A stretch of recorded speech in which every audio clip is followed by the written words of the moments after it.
काम वासना। और ये टॉपिक ही है ना, इसको, ये ऐसी चीज है कि दिन के उजाले में इसके बारे में सोचने में ना अजीब सा लगता है। ये विषय ऐसा है जिसका ऐसा लगता है कि मजा आधी रात में ही आता है।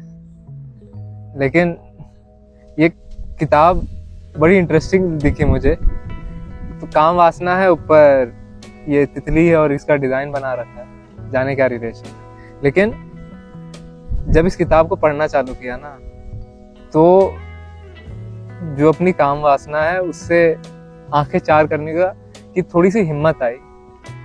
क्योंकि इसके पीछे आप देखेंगे ना, ये 3 शब्द लिखे हुए हैं जिनसे काफी कोरिलेट कर पा रहा हूं मैं। काम वासना, शर्म, डर और अज्ञान। जैसा अभी कह रहा था ना कि ये जो शब्द ही है, ये दिन के उजाले में सोचने में बड़ा अजीब लगता है। ये इसका रात के अंधेरे में मजा ज्यादा आता है भोगने में, वो भी। तो ये तीनों शब्द है ना जो मुझे लग रहे हैं कि काफी अच्छे से मेरी उस सिचुएशन को डिस्क्राइब कर पाते हैं। तो अब डरते डरते ही सही इस किताब को मैंने लिया है और समझने की कोशिश की है कि अब ये काम वासना का हिसाब क्या है। कि मतलब अब है मेरे अंदर तो मेरा ही हिस्सा होगा, ठीक ही होगा, ये मान के चल रहा। तो इसमें होता ये भी है साथ में कि जब उससे गुजर जाता हूँ तो एक अपराध भाव रहता है मन में, थोड़ी गिल्टी वाली फीलिंग आती है कि यार क्या कर दिया, कहाँ उलझ गया ये। तो ये जो पूरा थॉट प्रोसेस है ना, ये जो गुत्थम गुत्थी है, इसको सुलझाने के लिए मैंने देखा है कि किताब ना थोड़ी कारगर है। क्यों कारगर है? क्योंकि आपको मैं पहले ले चलता हूँ ना इसके इंडेक्स से, आप समझेंगे कि क्या क्या जैसे इसमें विषयों पर बात हो रही है, आपको अंदाजा लगेगा कि कैसे वो आपके जो मन में विचारों की गुत्थम गुत्थी हो रखी है ना काम वासना को लेके, खासतौर से जिससे सीधे सीधे आंखें चार नहीं कर पाते हैं, कैसे उसे आंखें चार कर पाए। तो आपको लेके चलता हूँ टॉपिक्स पे। शुरुआत में ही शारीरिक आकर्षण इतना प्रबल।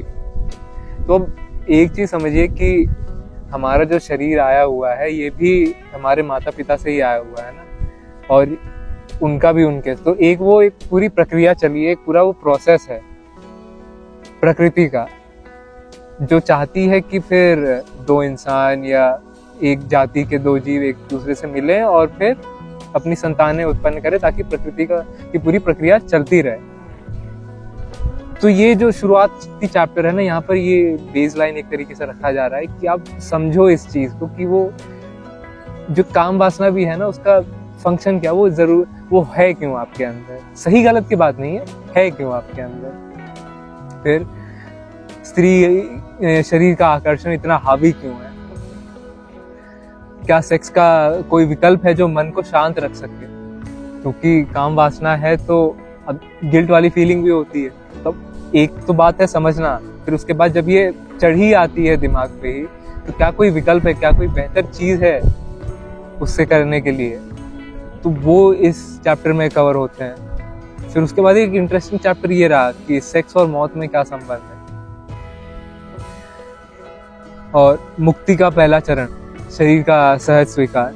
जैसा कि मैं कह रहा था कि काम वासना मेरा ही हिस्सा है, तो अब इसको ठुकरा देने से, एक कोने में दफन करने से बात नहीं बनेगी, क्योंकि ये लहर की तरह होती है और इसको जितना बार भी मैंने एक कंट्रोल करके दबा के रखने की कोशिश की है, वो अगली बार से और उठ के ही आई है।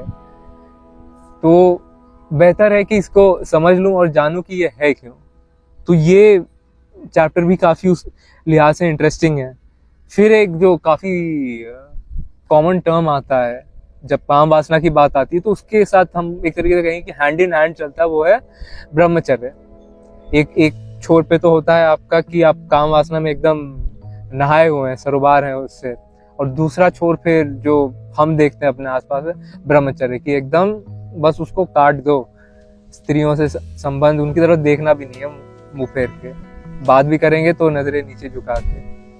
तो क्या सही में वही ब्रह्मचर्य है या फिर उससे आगे की भी कुछ बात है, वो आप और मैं समझेंगे इस चैप्टर के माध्यम से। फिर सेक्स अच्छा या बुरा, पॉन्ड देखने की लत कैसे छूटा, अरे ये कैसे भूल गए, जो आधी रात में काम बता रहा था वो तो पॉन्ड का ही काम था। तो अब इस पे भी बात है कि पॉन्ड फिर आपके लिए अच्छा है या नहीं है। इसमें भी फिर बुक एक डीप डाइव करती है इस चैप्टर के माध्यम से। और फिर आखिरी में एक, जब इतने सारे टॉपिक्स ऐसे गिना दिए गए हैं अलग अलग विषयों पर जो आपको चोट की जा रही है, तो उसमें एक टॉपिक फिर ये भी आता है, जब ये काम वासना की बात है तो फिर कैसे किसी ऐसे से मिला जाए जिसने काम वासना को समझा है, तो फिर ऐसा कोई मिले। तो उसके लिए फिर ये आखिरी चैप्टर है कि सही लड़के नहीं मिलते तो निराशा और कुंठा में रहते। तो ऐसे ही मुझे लगता है कि ये जो इतने सारे चैप्टर अलग अलग बनाए गए हैं ना, ये आपके जो समझ है काम वासना को, उसको अलग अलग कोणों से देखने की कोशिश की गई और उस पर अलग अलग कोणों से वार करने की कोशिश की गई, ताकि आपके दिमाग में उसके प्रति एक बेहतर चीज बात बने, एक बेहतर समझ उत्पन्न। तो जैसे मैं इस किताब को समझ रहा हूँ, वैसे मुझे अच्छा लगा कि आप लोग भी देखें इस किताब को, समझें, अपनी काम वासना से आंखें चार करें। इस किताब के बारे में आपको और जानना है और देखना है तो मैं चाहूँगा कि आप इससे जुड़ने के लिए आचार्य प्रशांत जी के ऐप पर जाएं। आचार्य प्रशांत जी इसी किताब के लेखक हैं। आप उनके ऐप पर जाके इस किताब को खरीद सकते हैं। आप अमेज़ॉन पे जाके, फ्लिपकार्ट पर जाकर भी इसे ले सकते हैं। यदि आप ई बुक के शौकीन हैं तो आचार्य प्रशांत ऐप में फीचर है कि जिससे आप ई बुक भी पढ़ सकते हैं इसकी। साथ में जब इसको और गहराई से समझना है, क्योंकि ये किताब तो काफ़ी अपने आप में एक डीप डाइव देती ही है, लेकिन जब इसे और बेहतर तरीके से आपको समझना है तो आप उतरिए आचार्य जी के साथ उनके गीता समागम में। गीता समागम में अनेकों ग्रंथ हैं जिसे आचार्य जी पढ़ा रहे हैं, समझा रहे हैं, जहाँ पर आप देखेंगे कि काम वासना पर भी बात होती है।